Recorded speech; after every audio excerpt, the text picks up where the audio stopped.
doing a functional equation. I don't know why these. Alright, FE, so find all functions such that thing is true. Yeah. Alright, so first of all, FF XFY. Wait, what? There's an XFY term, so it's not linear. Like, the answer is not linear functions. Oh my god.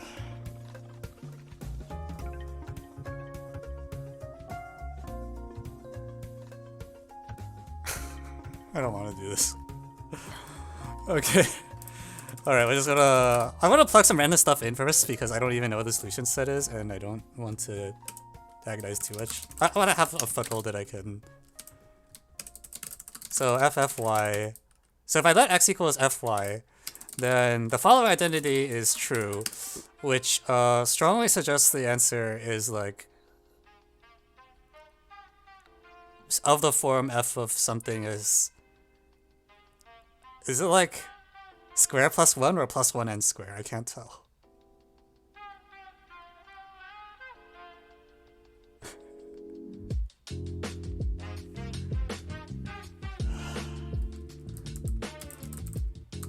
Wait, is this a 2015 A2? It's not quite, right? But anyways, alright. So, okay, if it's plus 1, that doesn't...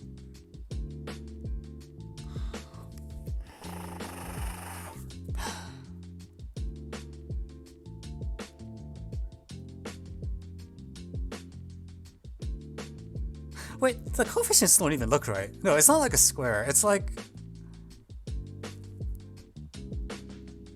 If f was going to be a polynomial, which I assume it probably is, what polynomial makes this true? The leading coefficient is c squared plus... Wait, did I plug this in wrong? This is really sketch. Fy... FFY, FY, Okay, if the leading coefficient is C, then this leading coefficient here is...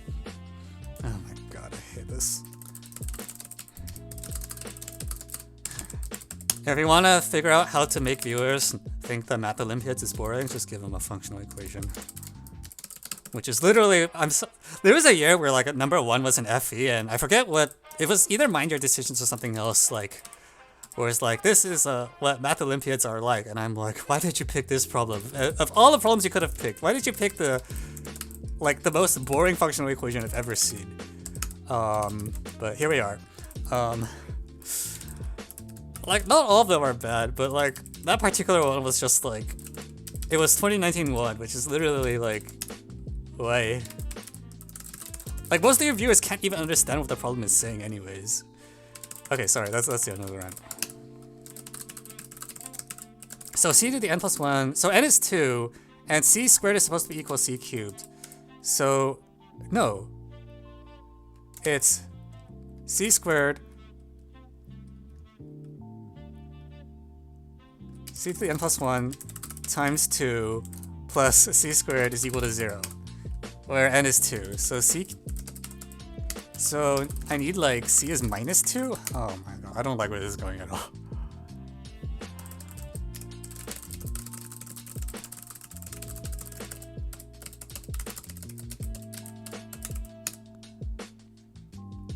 Okay, so f of y is minus 2y squared plus some garbage.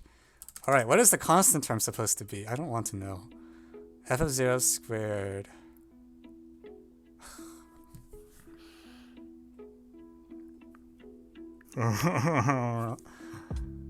What is that equal sign? It's asimp. Backslash asimp. As in asymptotic.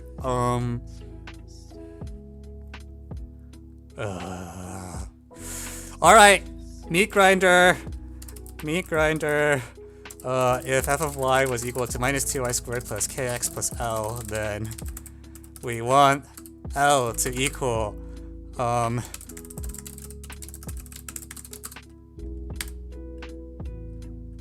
my god, this is so gross.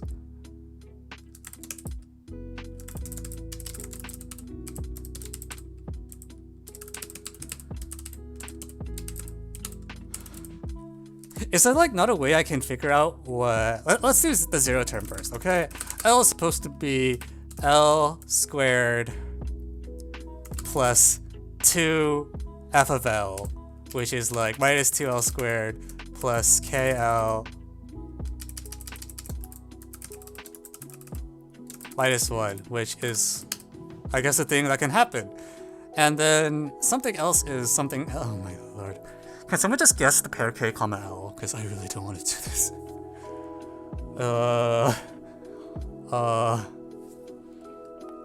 Or I can compare the cubic order term.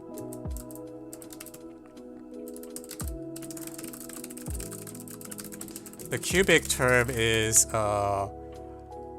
so... minus 4...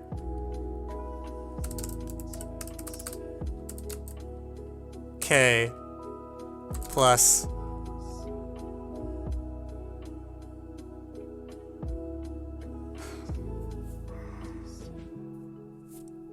2f 2x squared plus kx plus L.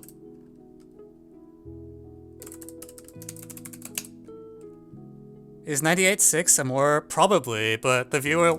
There's just... So, there's one viewer, who keeps requesting the IMO problems just in reverse chronological order. I've probably done the 1998 one though, actually, now that I think about it. Yeah, I've done the 1998 one. I agree it's more fun, because this just seems like pain. Okay, so if I... So... Minus... Jesus Christ.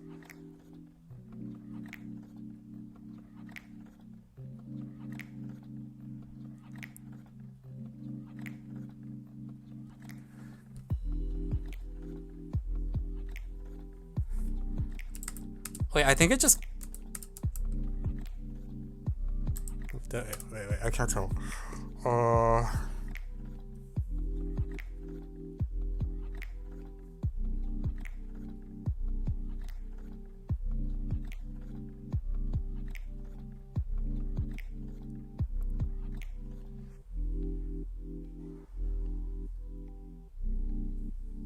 Okay, I think I concluded that k equals 0.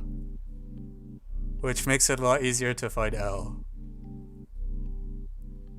Because I feel like this thing, like ffy versus fy squared has cubic term like 4k, and ffy has like twice that plus like an extra factor of minus 2. So comparing cubic term I think gives k equals 0, and comparing the constant term gives some garbage that I never want to look at.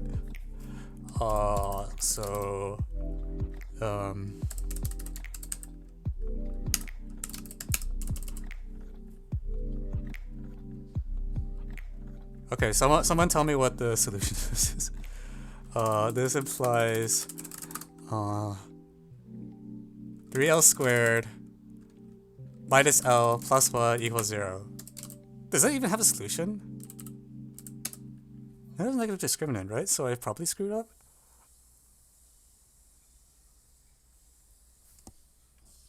YC equals 2. Oh, shoot. Oh, crap. Yes. I agree it should be minus a half. Which means that I get to redo this. Okay. I think the cubic term should still give. So the cubic term is something here, and then this cubic term is 2 times my... Oh. So the cubic term now gives nothing. I regret my life.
Okay, well, we're going to be a dirty cheater. So if f is a cubic of this oh, actually that's not even true. I was going to say if f has a root, then when I plug in that root, it should cause like a ton of stuff to cancel and imply f of 0 is -1.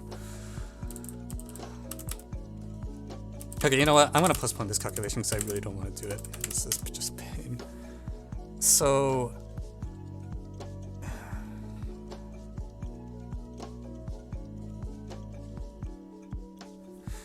I think philosophically, the way I want to think of this is if I fix a value of y, fix a value of y such that f of y is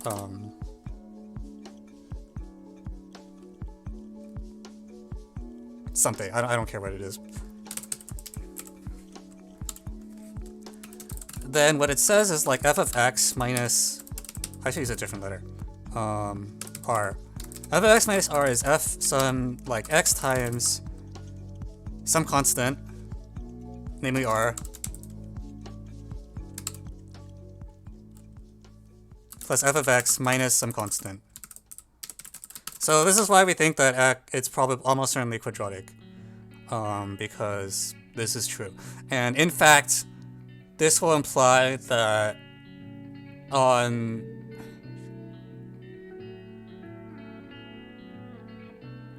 wait, I feel like this should almost murder the problem. Because I can pick this.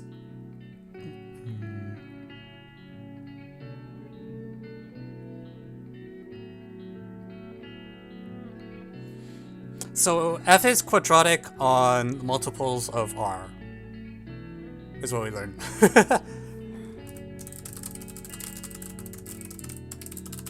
On multiples of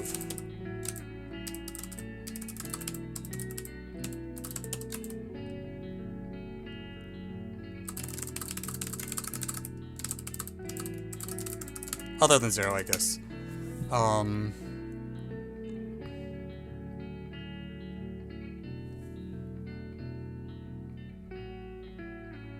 You think it has to be minus x squared over 2 plus 1? Thanks. I'll take your word for it. I think it probably there's not a family, and I just like really didn't want to expand because I was just like, this is so painful. This is the kind of thing where I would use a program because I'm like, I could do it by hand if I wanted to, but you know what? Screw it. I have a life.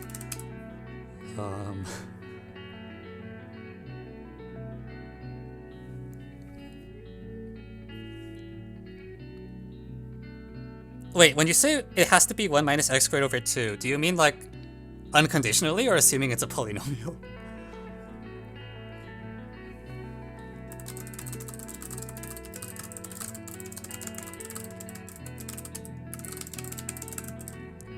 Because if it's unconditional, maybe I should pay more attention to that.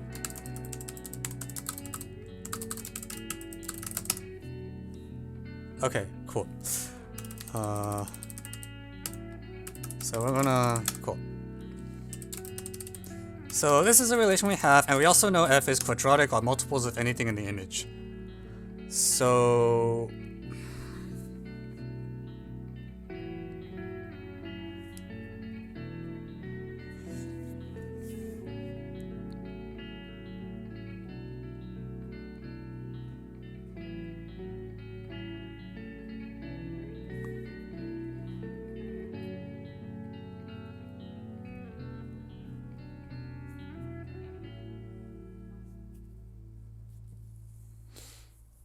So then I guess the question is, can I get it on, like, Q?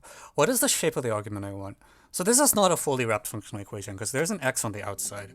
That x is how I'm going to be able to like access anything of use.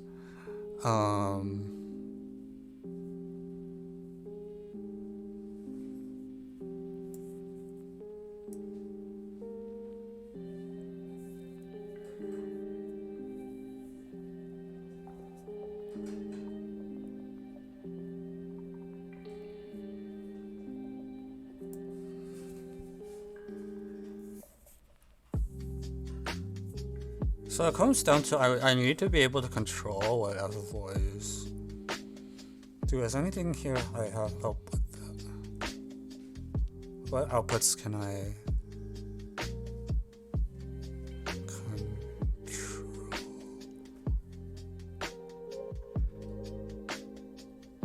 The problem is f is not actually surjective, right? Because we think f of x is probably minus half x squared plus 1.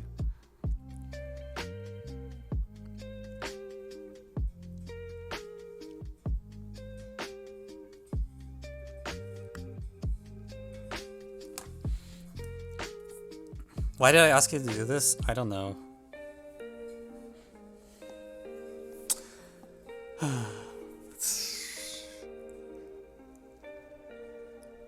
Like, this is exactly the kind of problem for which I'm pretty sure when I see the solution, I'm going to be like, oh, it's another one of these. Like, there will be nothing surprising. It's just you do a lot of work, and then after the work, you extract the answer that you could have guessed. So, anyways,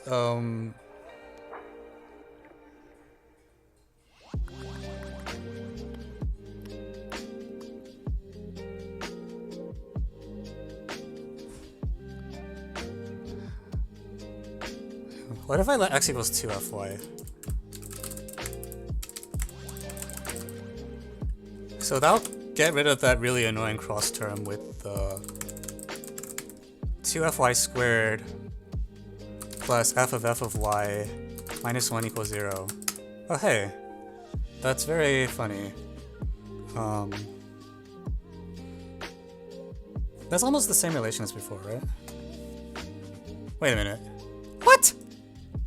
Oh, come on. Is this gonna... No, there's a 2 out here. Okay, I'm like, no, this can't work.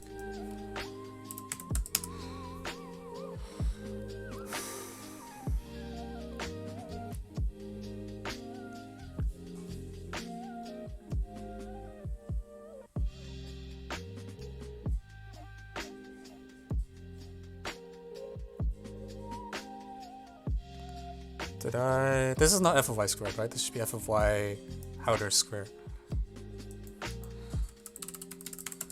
Alright, so those are the two things you can get by, like,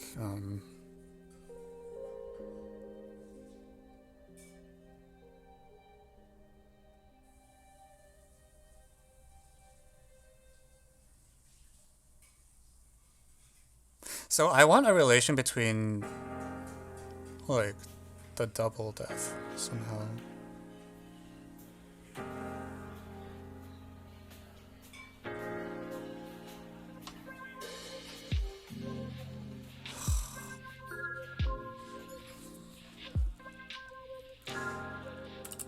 Yeah, do I know? I don't think I have anything about FA versus F2A right now, but I can try to get it, because that will be like a Christmas miracle if we can get it.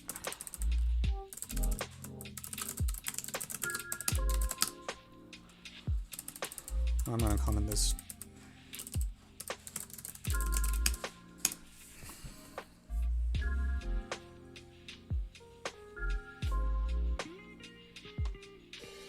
Oh, well, no, we have this thing, right? Although this thing might just be... No, I think this thing, if I let x be like r, that's the same thing as before. Can I get...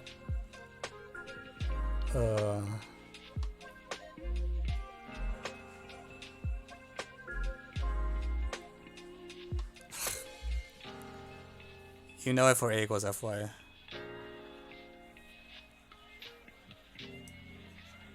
Oh, you're saying that I should think the other way and say if I have... Yeah, this is a relation between this and this. Maybe. But honestly, when I look at this, I want to prove surjective, like, or some sort of surjection type result. Because this thing is literally, if you can get something in the range, it tells you exactly the value. So actually, this thing here is not that informative, is it? Is it? This thing is actually almost a corollary-ish of this. So if I have something in the image...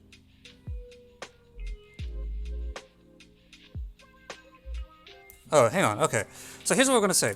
I think we have to let S be the image. Let S equals the image of F.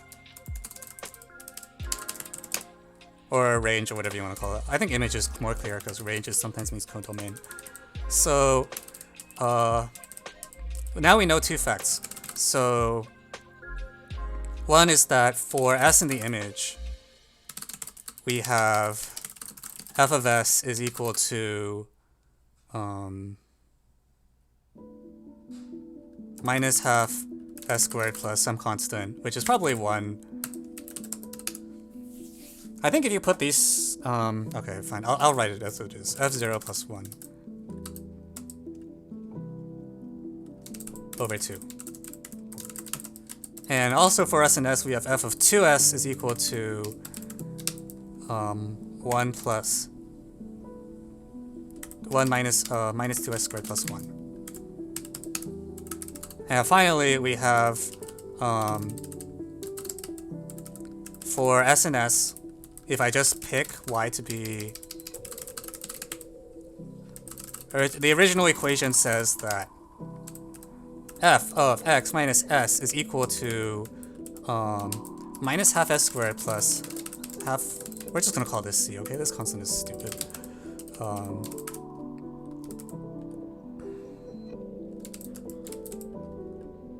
We know f of y actually, because it's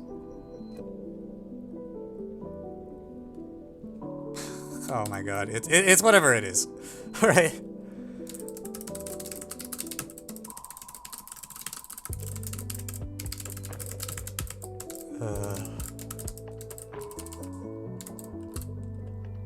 Times x plus f of x minus 1, and then plus minus a half s squared plus c squared plus c.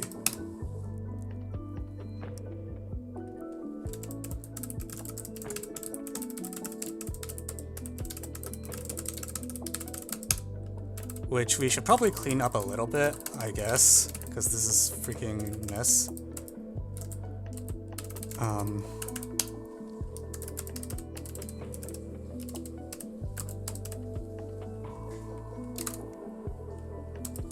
Yes, x minus r, thanks.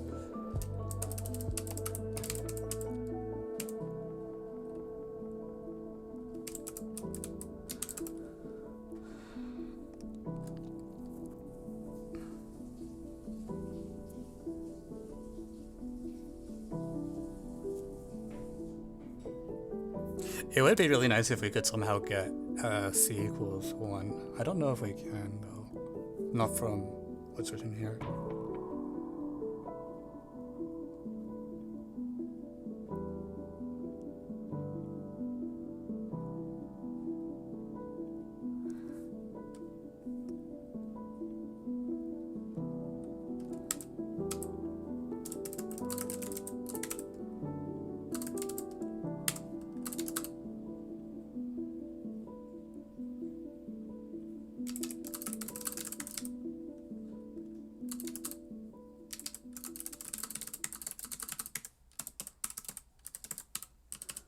Okay, so it equals something like that, and I hope I got that right.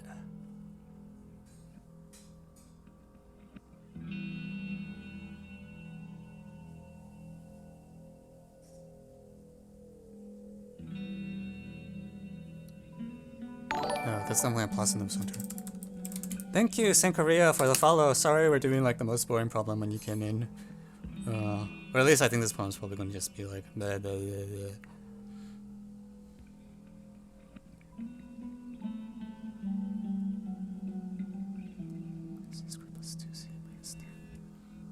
Okay, I'm just going to call this blob here kappa, because that's an accurate description of how I feel right now.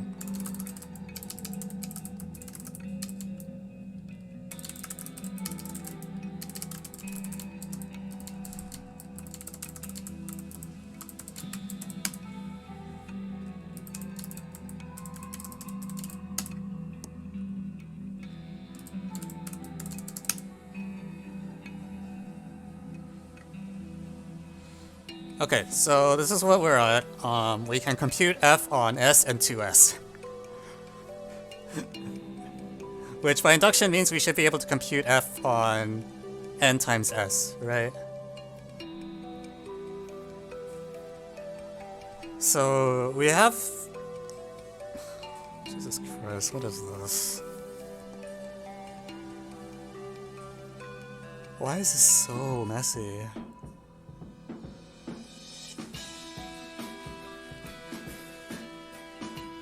Aren't you plugging f of y equals s? Oh, shoot! I nested in an extra layer. Oh. That explains a lot. Yes. Okay, alright. Rewind, rewind.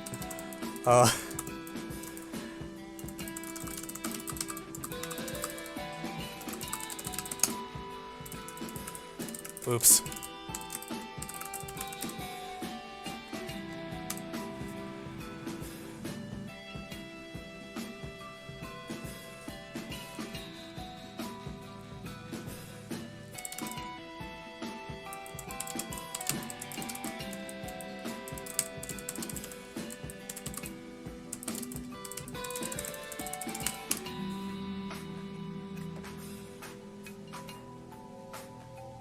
If I plug in 2s, does this just give the thing that we had before? I think so, right?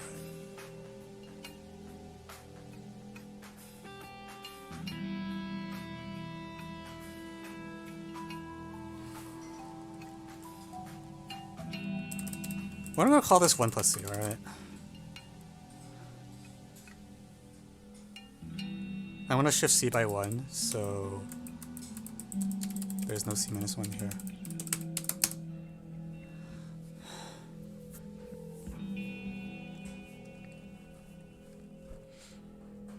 Okay, so now our functional equation is a lot more humane. It looks like this, and also we know the values at s. 2s is, we have it, but technically it really follows from here. And then by induction, we should be able to compute the values at like basically every...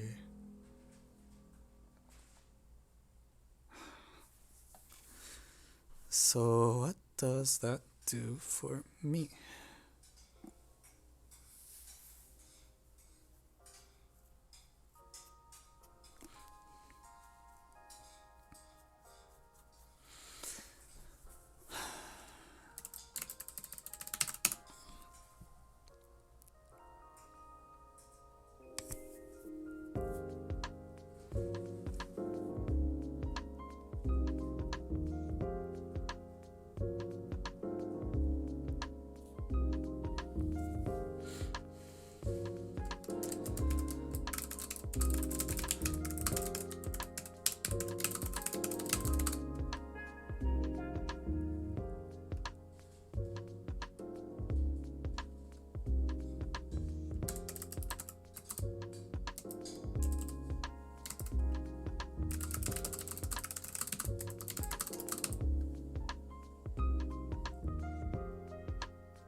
So if I do straight induction, this should be true, right? N times s times x minus half n s squared, or n squared s squared, by iterating the, no, not n squared s squared. Hang on.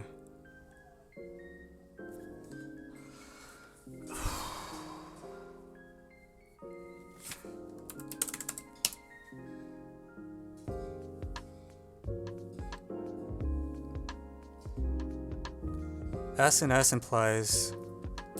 Oh, that's true.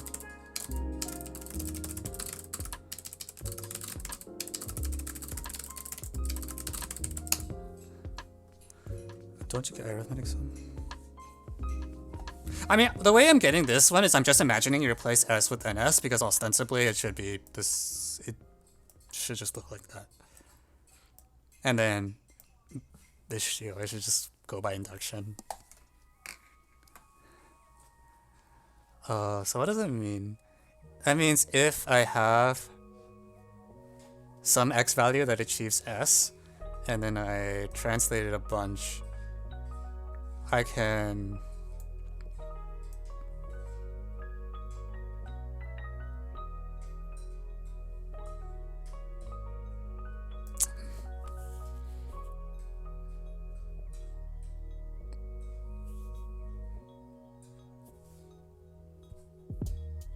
Shouldn't there at least be an NS term?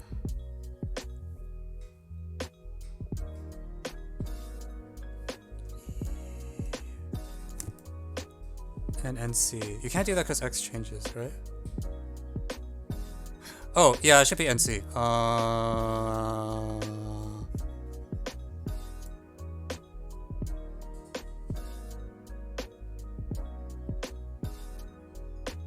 Yeah.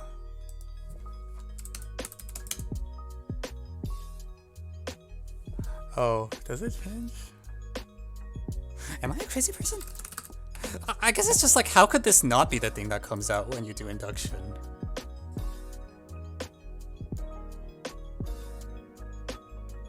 Okay, I'll write it out and make sure, see if I'm crazy. You're not plugging in. Oh, I'm stupid. Okay, alright, I better write it up.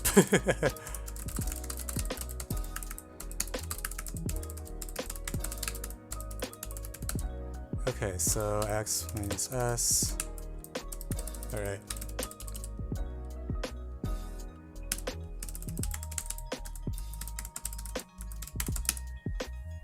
Okay, so when I sum this up,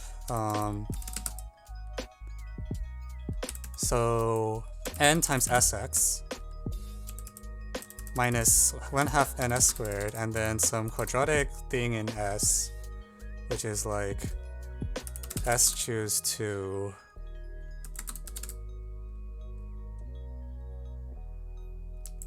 n choose 2 s squared, and then plus nc.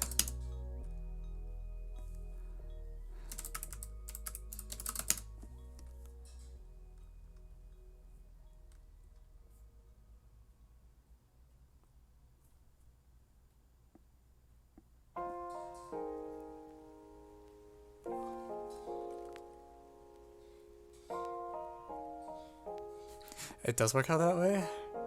That's what I thought.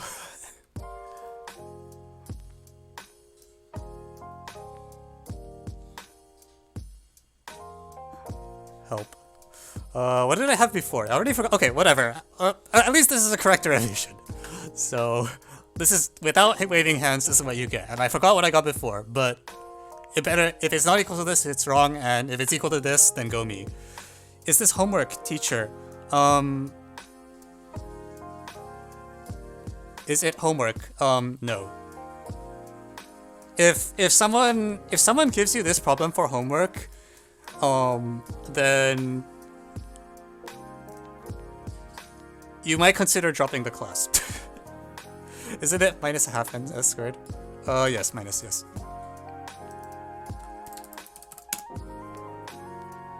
Ah, so it is minus n squared s squared, right? Then, because you can add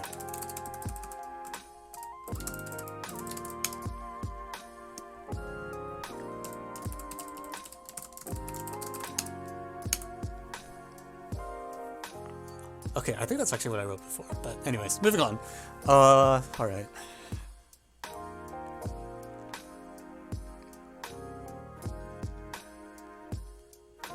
So I can translate on sets S.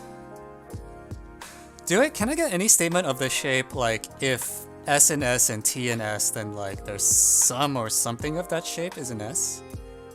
So this is the original equation, and I have like, this thing is an S. So if T is in, but the thing is, it has a dependence on X, where I don't really want there to be a dependence. But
alright.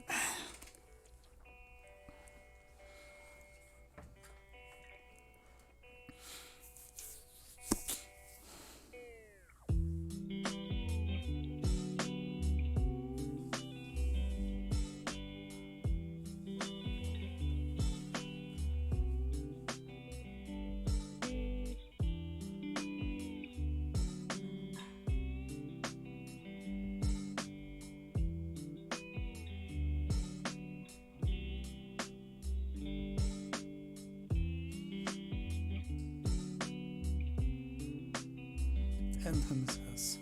How do I mess with this to get two things?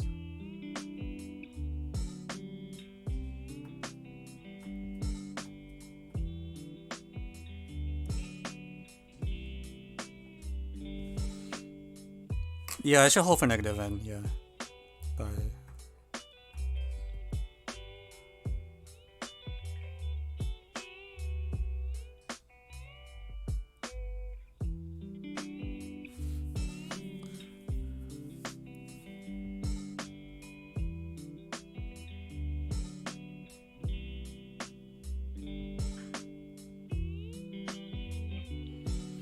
And so, if I know the value of f of n times s for every integer n, and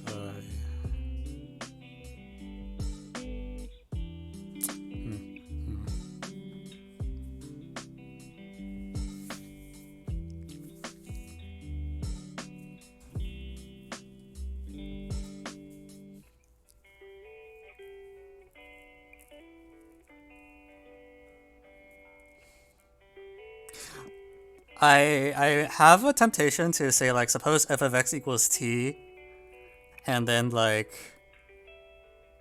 compute, like, take a fixed value, like, or take a fixed, what do I call it? A fixed input and a fixed, suppose it has an output, like, little t, and that will let you compute f on any linear combination of s and t.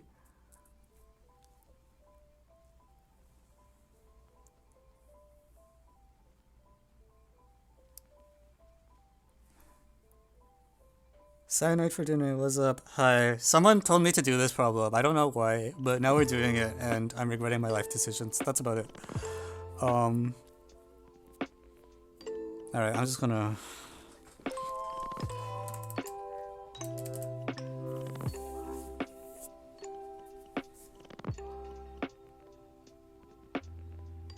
Oh, actually, here's what I want to do, alright? Suppose s in s...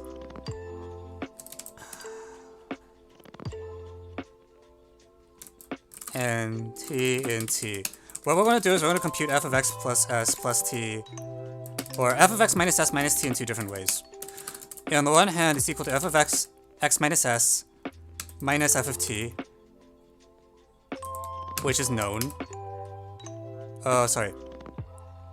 What am I saying? Plus tx minus s minus half s squared plus c. And on the other hand, it's equal to f of x minus t plus s times x minus t minus half t squared plus c. What about defining that? Maybe? Okay. I want to run this one more time and see what happens. We're gonna pray that we don't just get this something symmetric. F of x plus sx plus tx minus t. Oh, frick, it's symmetric.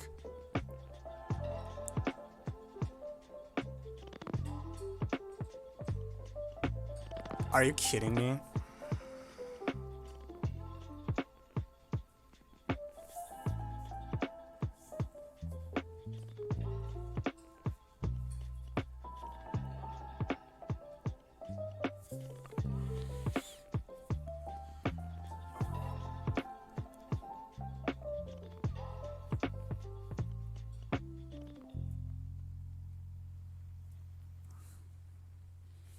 Yeah, or sorry, yeah, that should be S. Yeah, it's just I was trying to take two elements and compute this in two different ways and see if anything would happen. But it ended up not giving me a relation, which is sad. So that probably means if I do it even for like generic integer m and generic integer n, it won't give me a relation.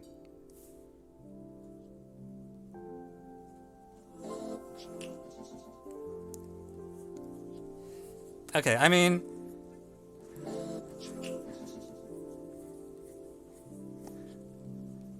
if you do that substitution with G, the problem is the image of f is like some random thing now. But I think, I guess what will happen is like, it'll say g of x and g of x minus s differ by a constant. So g is like...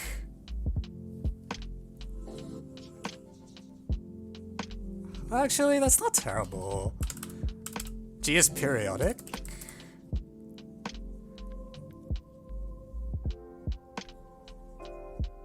Can we...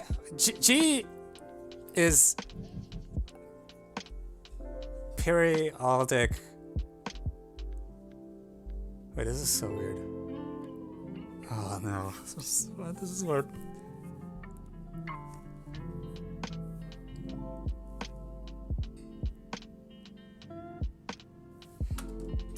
Okay, I think I want to try that g thing. So if g of x is f of x plus half x squared minus 1 plus f naught over 2, and then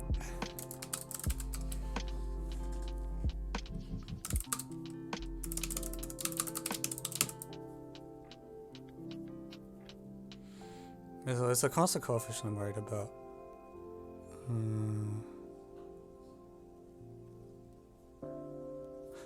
I don't know if the constant shift will quite do it.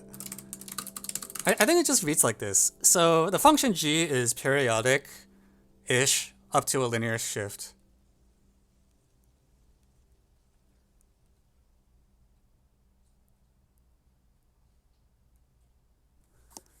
It's like g, the function g minus like constant over s. This might at least give us a way to show c is 0, because it seems not believable that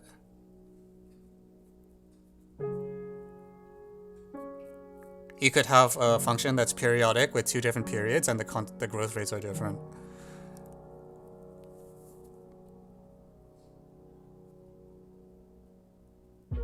Although, wait, actually, we don't know anything about the function though, so who knows?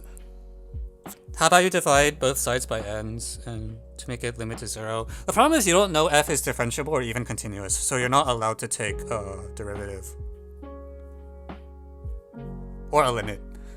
I agree, if f is the continuous or differentiable or whatever, then you can, I think you can just argue that s can be arbitrarily small and then run it over. But if you don't have a continuity hypothesis, all of that is a pipe dream.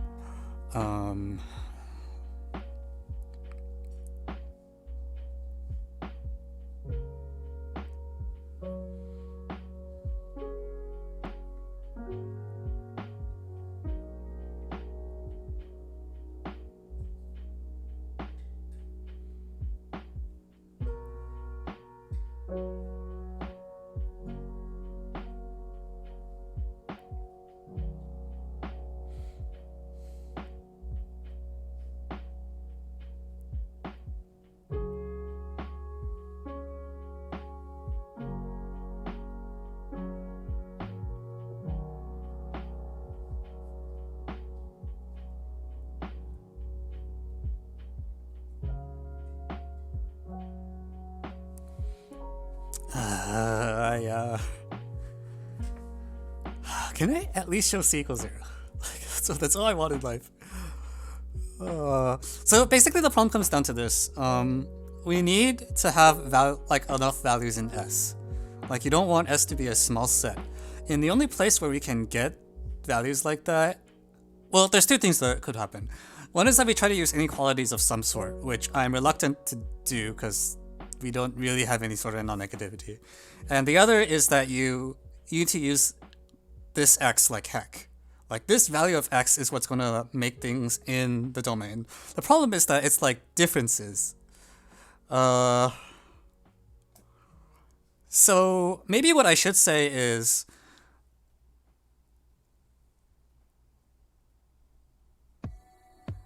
if s and s is given and not 0, I can pick an x such that I have 2 values which differ by like a given constant. I think.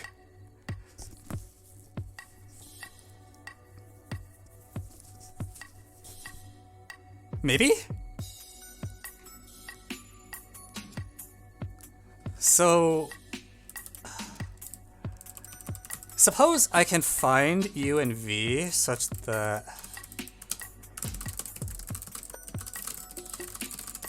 u minus v is equal to some number that I have control over. I don't know what to call it, so we're just gonna call it z. Then I guess I now have to plug in u and v, right?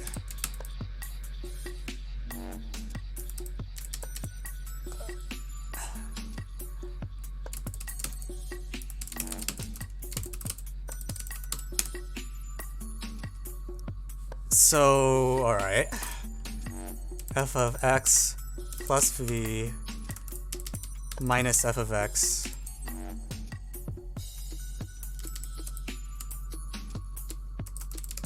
plus s times x plus v minus half s squared plus c.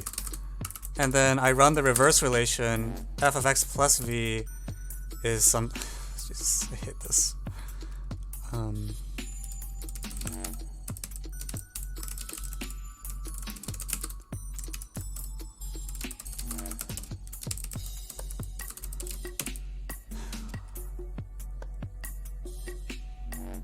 Okay, so I need to flip a bunch of signs as I do this.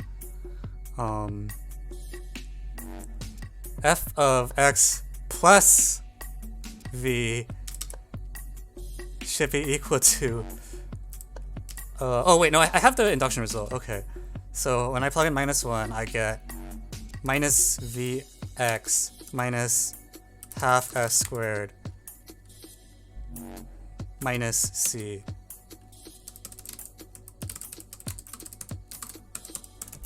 Where z is under our control now. So that's good news. So minus vx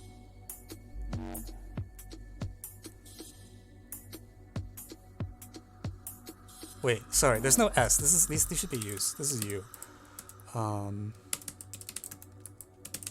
So the good news is the c's cancel out, so they go bye-bye. And the bad news is there's a bunch of garbage.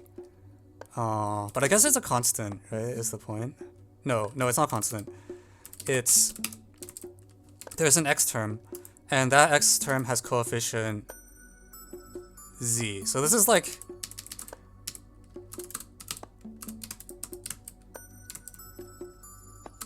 we're gonna call it gz, because we have no idea what it looks like.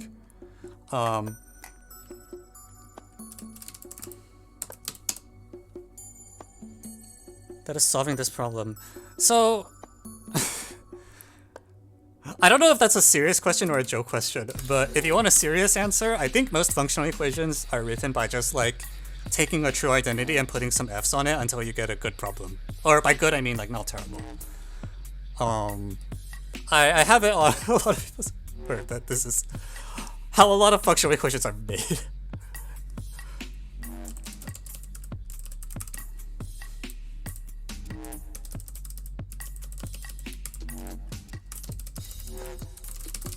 Yeah, I'm not an FE person, I'm sorry. I don't understand it. Some of them I can understand because like the solution set isn't what you expect. And I find that like, oh, that's pretty surprising that this also works.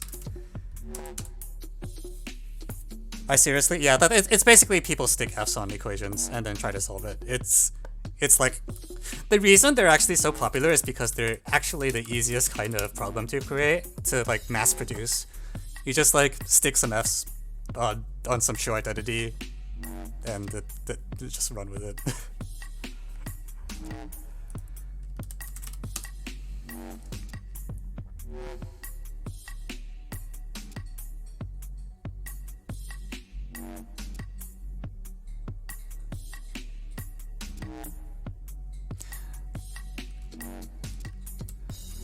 Okay, so for any non-zero z in R,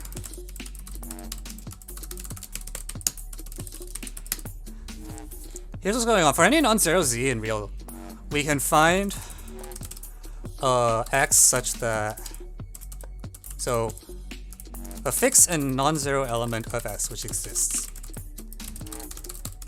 Then by varying this blob over here, s times x, this is a linear thing in x. So you can make this anything.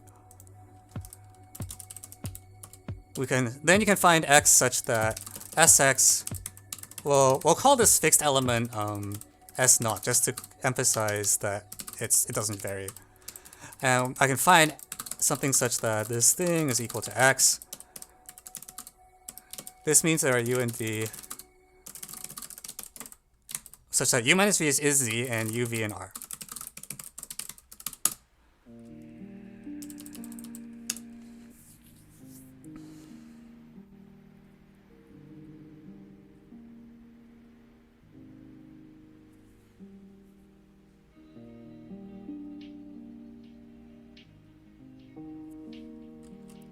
Okay, so there is some real value function g of z such that this identity is true.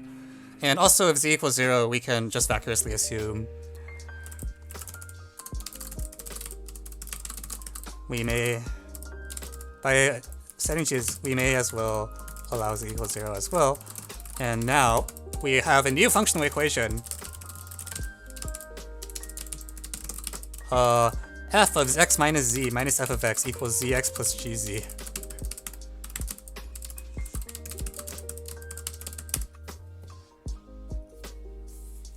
Okay, so the bad news is we have a new functional equation. The good news is this functional equation is very easy. Because all the annoying stuff is gone. And like, you know, if you fix, I don't know. So to solve this functional equation, first I'll let x equals z, or to get the f of g of z is equal to f of z, or minus f of z, plus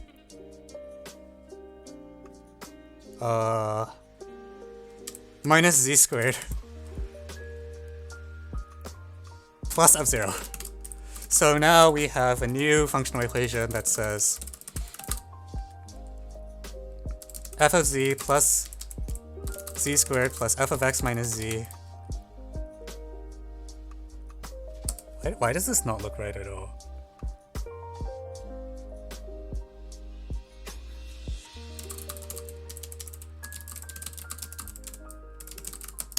Hang on, this is not satisfied by my... Oh no, it is, because it's a minus 1/2. Okay, so now we can do the thing that was suggested earlier, where let's let h of x be equal to half x squared plus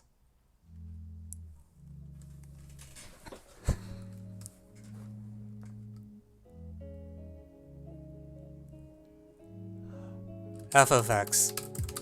And now the functional equation becomes something very simple. It's called h of z plus h of x minus z equals h of x plus h of 0. This means h is linear. Or sorry, this means h is additive.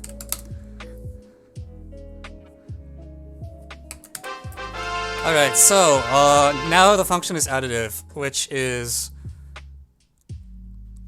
would have been good news, except I need to get some sort of bounded condition. However, oh shoot.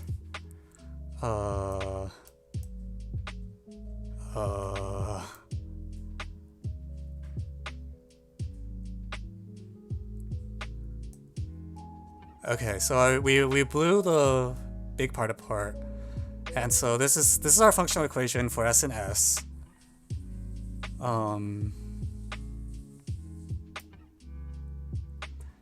And when I do the transformation suggested earlier, this is like h of x minus s minus h of x.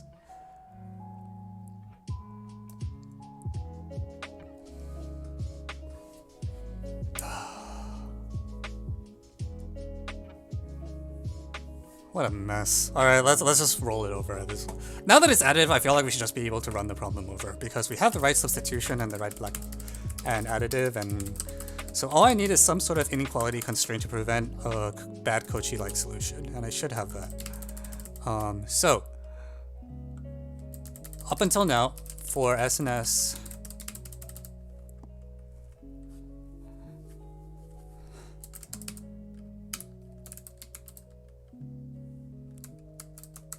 So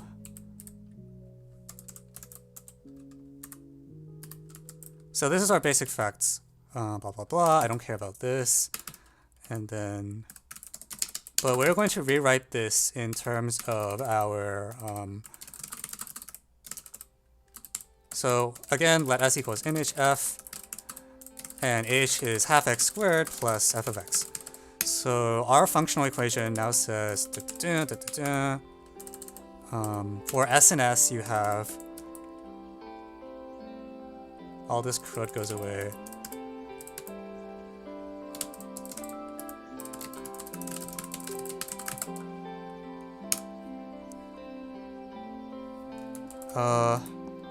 Final line, should there be a z?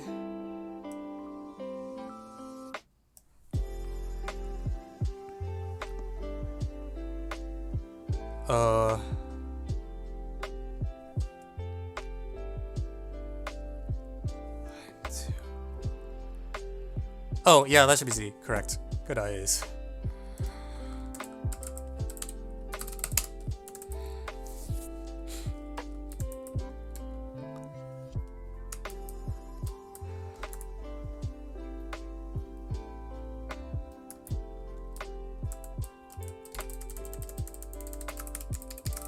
So we have f of s. So we know h of s is given exactly by this constant. Does this work out to like, does the c go away? I don't think it does, right? Yeah. In particular, but in particular, h is 0. Okay. That is, sorry, h is linear. Blah, blah, blah. We don't have, that's very sad. Sorry. H is a translate of an additive function.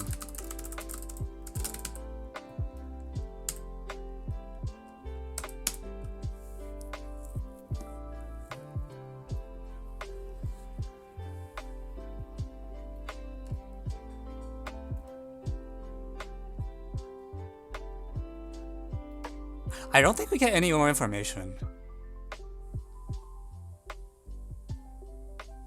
Wait, actually, okay. So the original functional equation, we boiled it down to something that looked a lot nicer.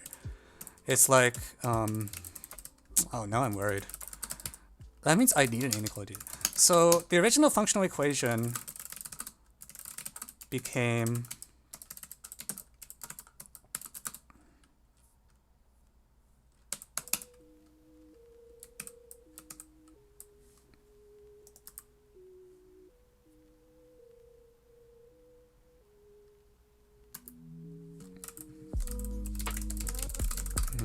that's weird. So original functional equation becomes this. If you rewrite it in terms of our h function, it should become this. I dropped some constant, but the constant is c. The problem is that constant is not c. I screwed something up.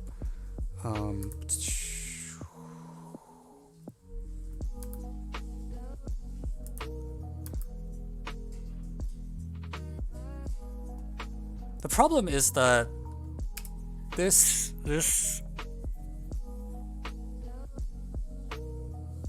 minus h of 0, h of x, this h of x minus s, because it's a translate of an additive function, so because h of 0 is f of 0, which we decree to be, what did we decree f of 0 was?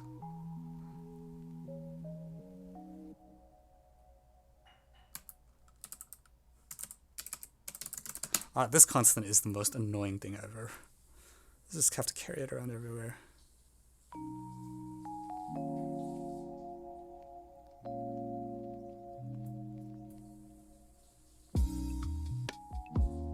Something's wrong. It should be c plus 1, that's fine. No, that's not fine. No, c is supposed to... we know that C is actually supposed to be... What? Wait, how much?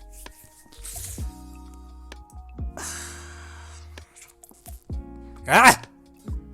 Did I already? C... f of 0 is 1. So we think C is 0. Meaning f of... h of stuff should be 1. This is something... We think that this is actually the constant function whose value is... Okay, but h of 0 is f of 0, which is 2c plus 1.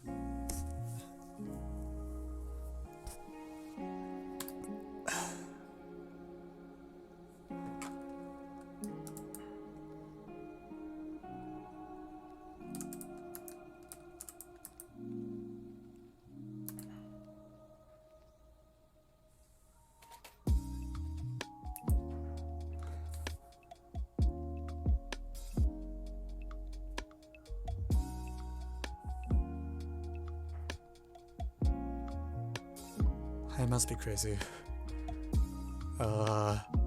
These should all be C plus.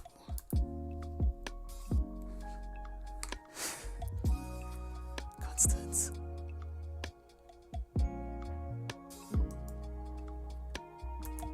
The original equation says what?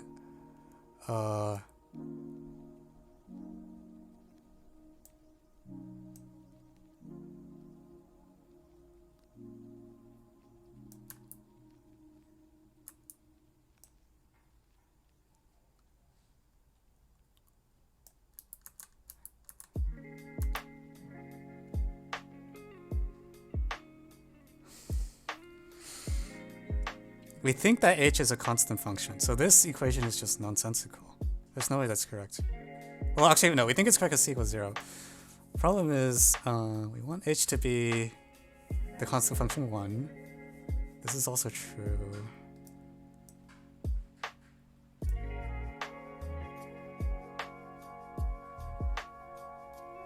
So maybe it's just okay, am I?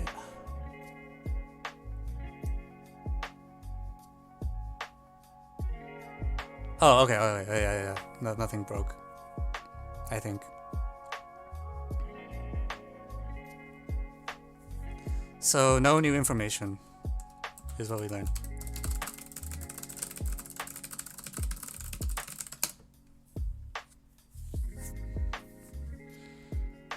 Congrats on passing your class. Thank you. What I've learned is that you can like basically not know anything and still pass. Good shit.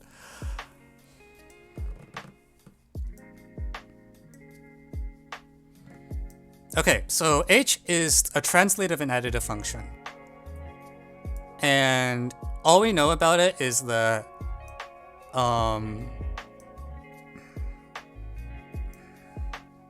okay, well, let's write what we have, alright? We now know at this point h of anything in S, by which a value of S is h of x minus a half x squared equals c plus 1 is what we know. And I guess because it's additive, I will break it into two parts.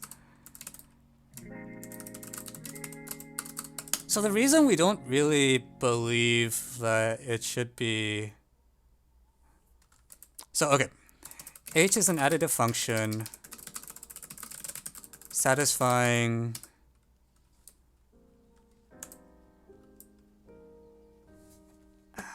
So how do we derive this? All we did was plug in y equals s, right? But now that we know h is additive, these bits here don't give us anything new. So we just know h is a translate of an additive function. And we wish to show this implies people like me feel bad. I don't know. I was freaking out about my course for like multiple years because I was just like, I don't actually know any of this. And then the exam actually happened, and there were questions like, so my major topic was automorphic forms and representations.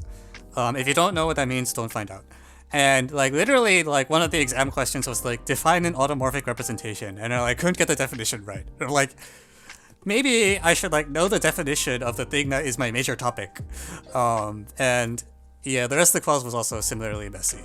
And they let me pass anyways because apparently they're just nice. So anyways, so H is additive and satisfies. This implies H is constant.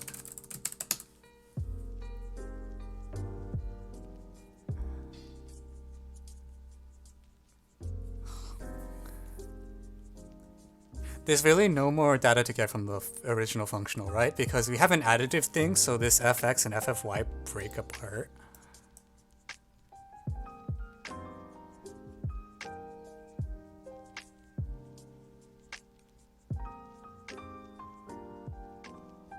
But we evaluated this, This is swallowed up by the quadratic thing. So yeah, we don't have it boils down to this, and I feel weirded out. I don't know how to show that this is.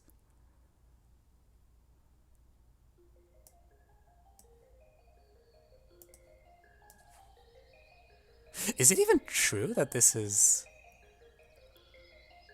constant?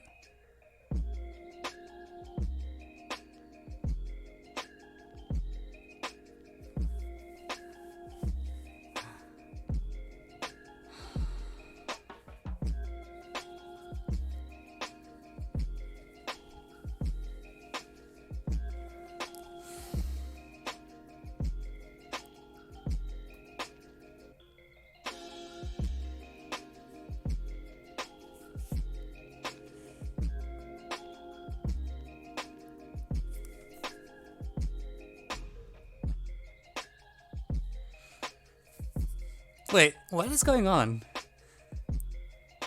Is this true? I almost don't think this is... no, but there's a square.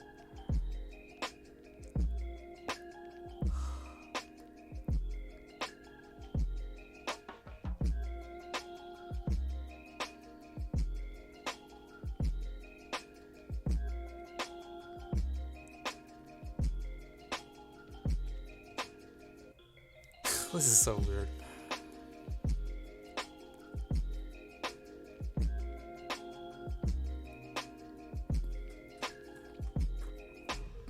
I can't believe we still can't get the constancy. It's just been like hanging around the whole time, and I'm just like, I don't want to see you anymore. Get out of here. What a scam.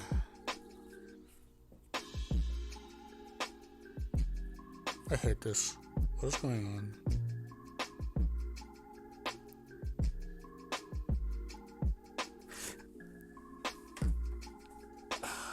It's gonna be something silly. I don't know what.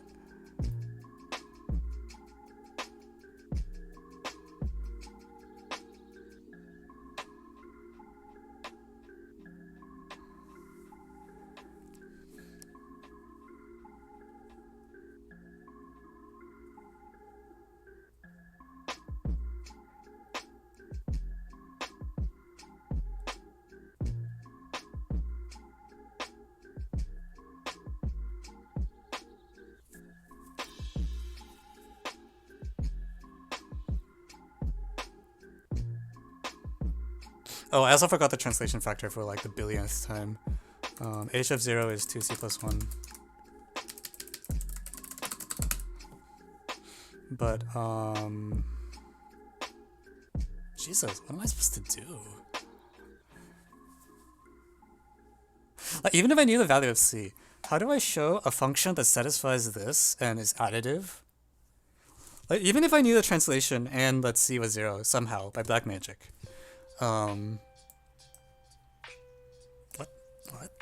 What? It needs to have something to do with the fact that this is...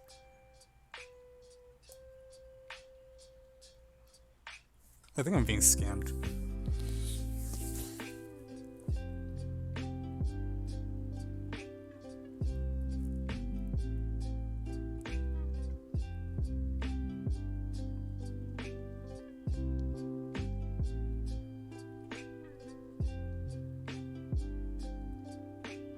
Okay, here's what we're gonna do. We're gonna write h of 2x minus 2x squared equals c plus 1. And then h of x minus 2 times h of x minus x squared is also c plus 1. And then that means these two things have different 0, and now I'm going to abuse the additivity like heck, by which I mean when I subtract two things, it's a translative and additive function, so it's subtractive. New word, subtractive function.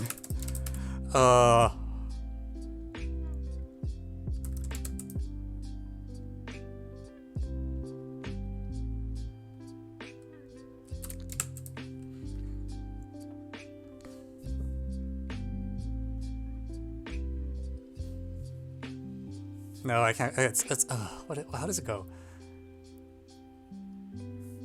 So there's a factor of 2c plus 1.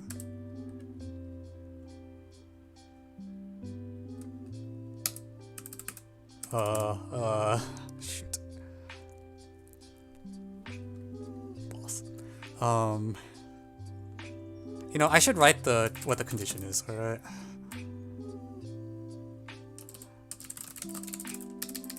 Translated.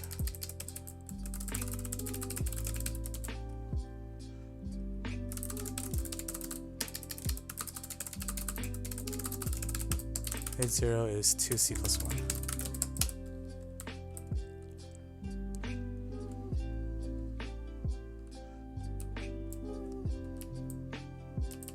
So subtract these and I will get something.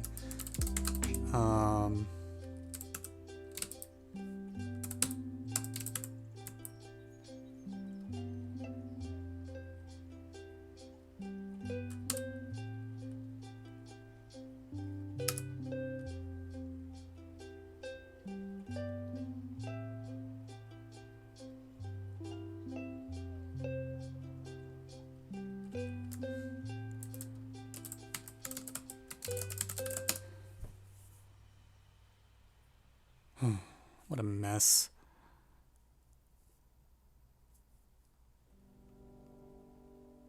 Okay, so now h of x squared is minus c. Okay, there. Alright, we got it on the positive reals. We did it. Yeah, okay. Oh my god, I don't know what I just did, but I did something.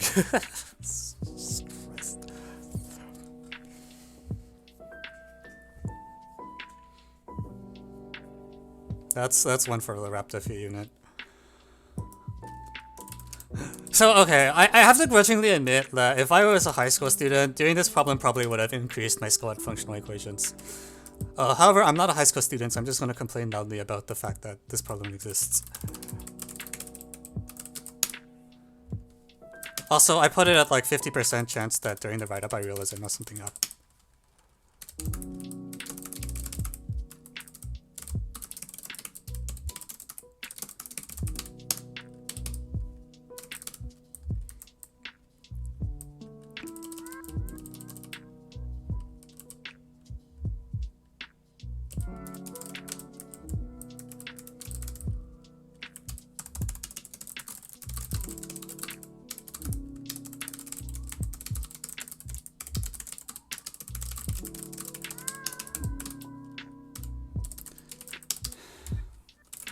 Okay, so for the other direction, let P of Fy, y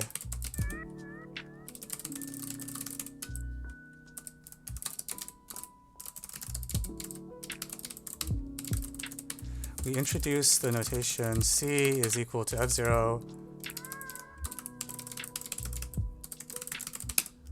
2 and S equals the image of F. Then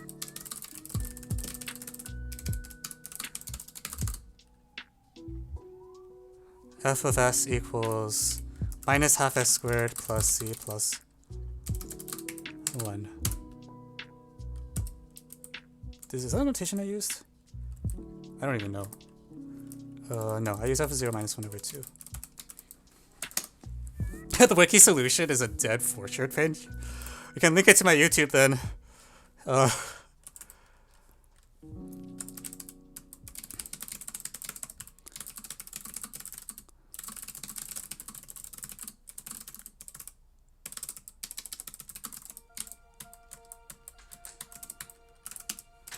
X minus S equals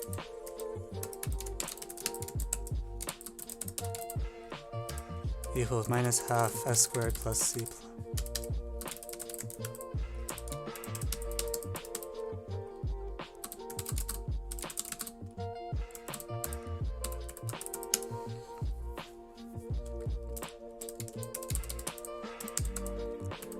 Claim.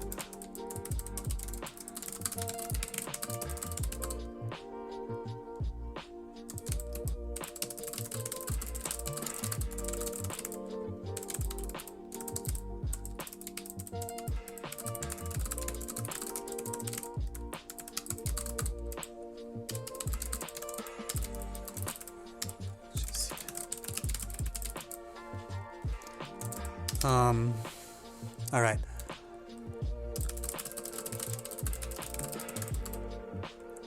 Non-zero value S such that and then choose X such that f of X minus S, or sorry, minus half S0 squared plus S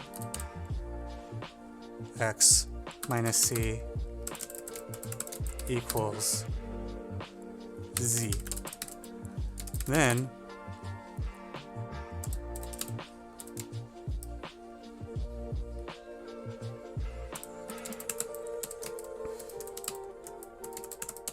comparing Q x0 S and Q gives U equals x0 minus S and V equals. So this gives a pair UV where U minus Z is equal to V. Sorry. U minus V is equal to Z. And then I can copy that horrible calculation I did. Where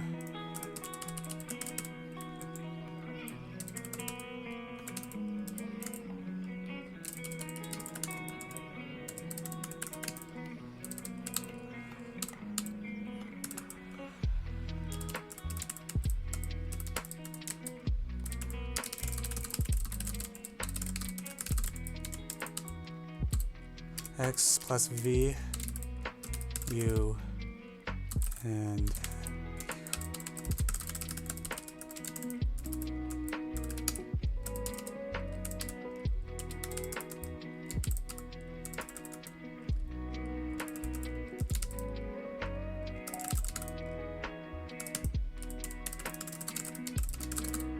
equals minus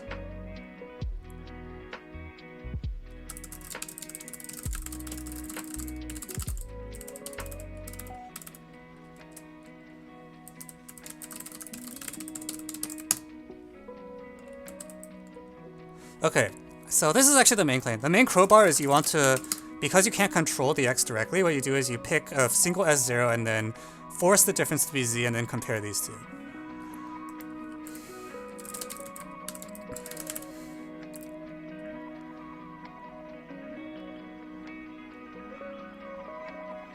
Okay, now let H of X equals half X squared plus fx, so H0 equals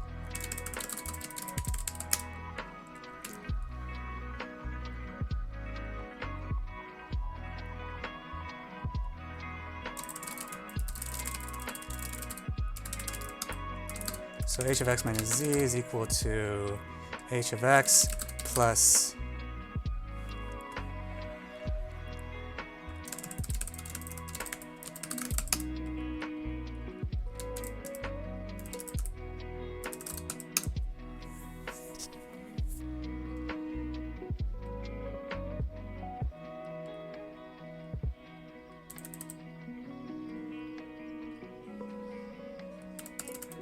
letting Z, X equals Z in the above.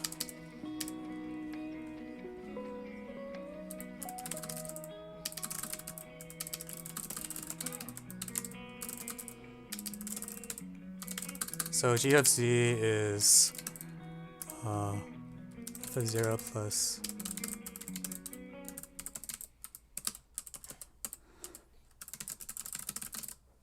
It's cold outside.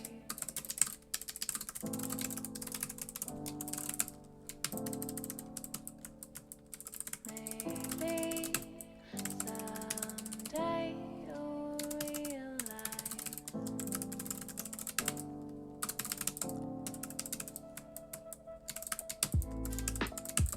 Okay, so now I should get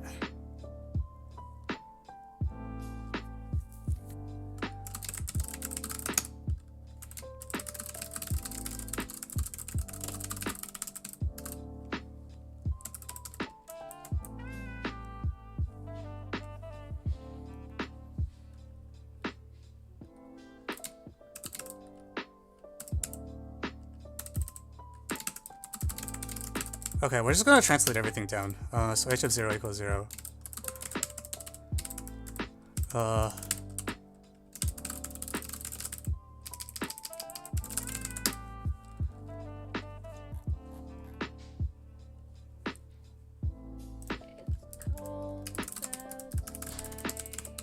It's cold outside.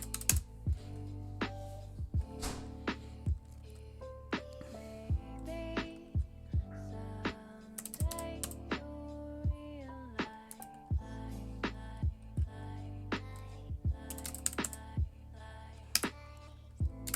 It's cold outside.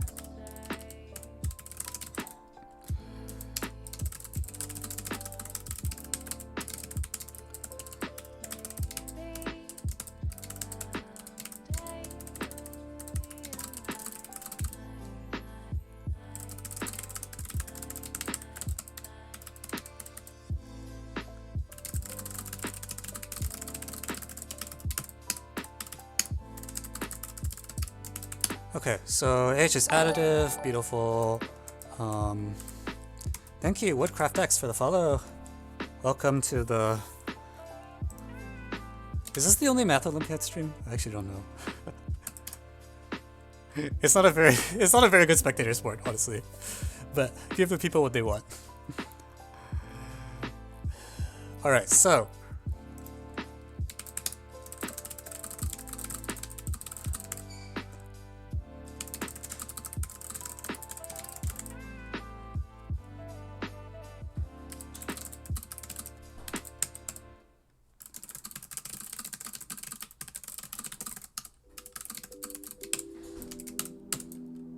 So elements of S are exactly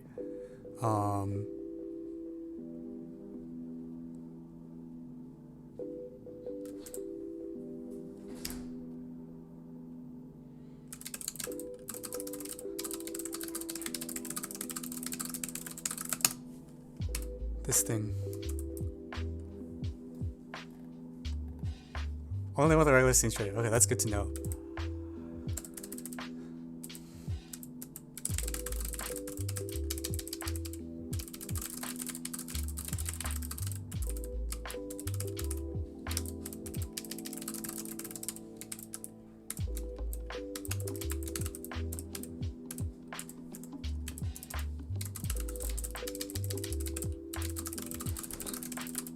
Okay, so bringing this all together, thus we derive. Okay, so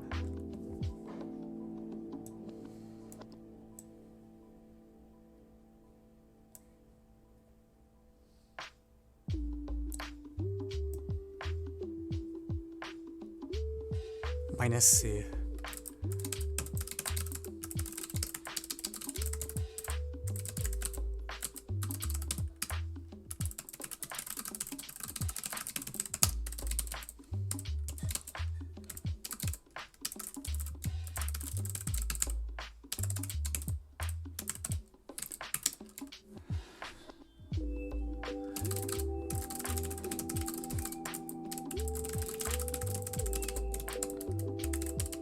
Okay, so we're gonna first plug in 2x.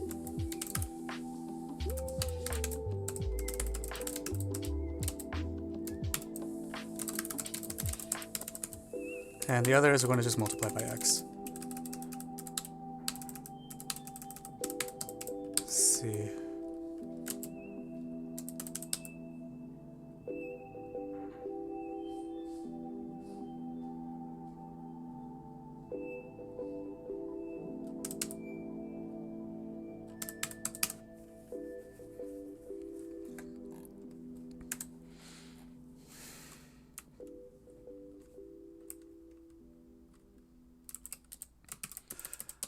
Okay, and then now subtraction.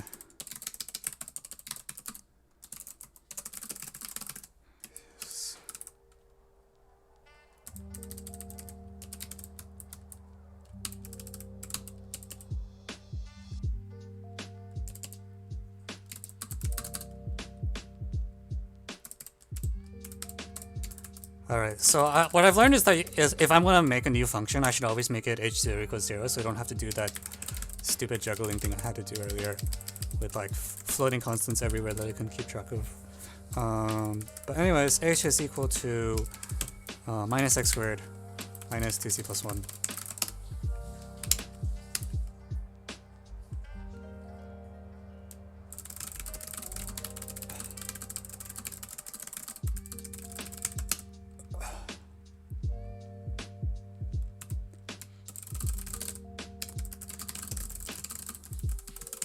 Alright, we did it!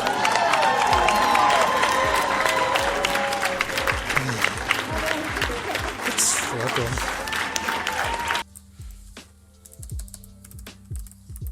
Yeah, that feels like that's an FE.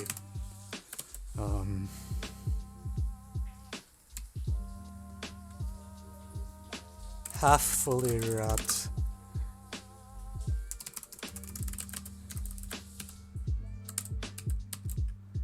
Work.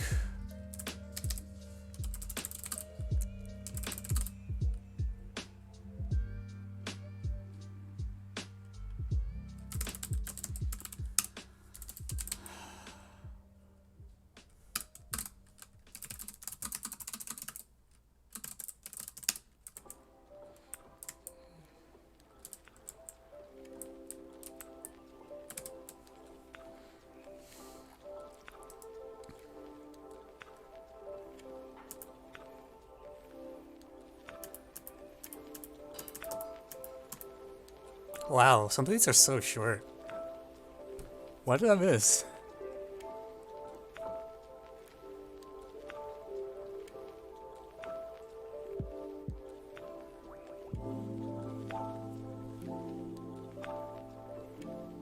How did they get the difference? Oh, so this, okay, this is actually about the same as what I did.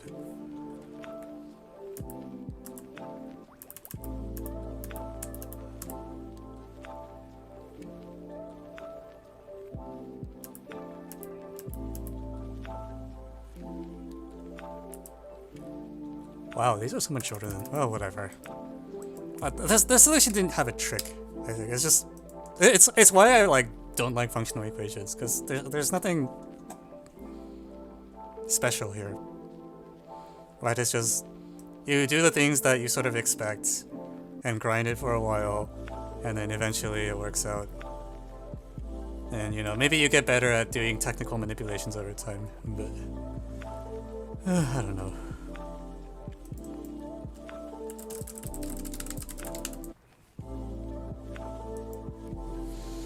Alright, we're done. Ah! Where's the other error? Oh, I thought I programmed it to remove the QED hues.